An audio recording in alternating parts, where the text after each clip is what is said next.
Hey, good afternoon, Soul Studies 10 students.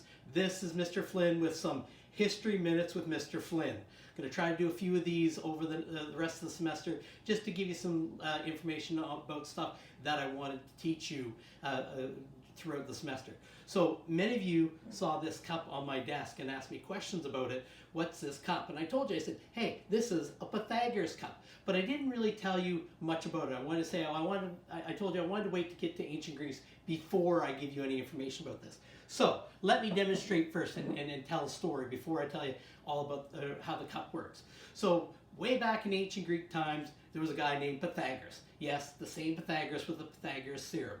But we're not going to get into that because I don't want to give you shock and talk math with you. So he would teach a class of students, philosophy I believe it was. He used to teach his students philosophy. And about halfway through class, he would take a break and he would allow the students to have a glass of wine. Obviously, they were a lot older than you guys. So to make sure all the students got the same amount of wine and didn't cheat and take more, he invented this cup.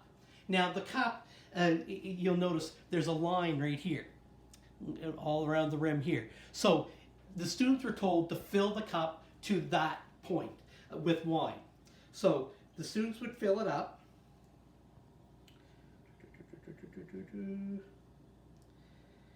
And as long as the liquid was below that line, then they were getting the right amount. But if for some reason one student decided to cheat a little bit and tried to take more than his fair share, if he went over that line, all the wine in the cup would come out and drain out of the cup. Now, if he saw that happen, all that wine would go all over probably their nice white togas and clothes, and he would realize this person tried to cheat, and they would get no wine at all as a result of cheating. So it's sometimes known as the greedy cup too,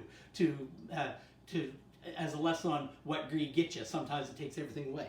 So how does this cup work? This isn't a history lesson. This is more of a science lesson. So you notice in the cup there's a stem. And at the bottom of that stem, you won't be able to see it, but there's a hole at the bottom of that stem. Or column, I should say, at the bottom of this column. At the bottom of the stem, you'll notice that there's a hole in the bottom of the cup as well. So you think if you poured any liquid into this at all, it's going to immediately come out. But that's not the case. Because inside this column are two chambers. And it goes up one side and down the other. So it forms a water chamber, I guess you could say.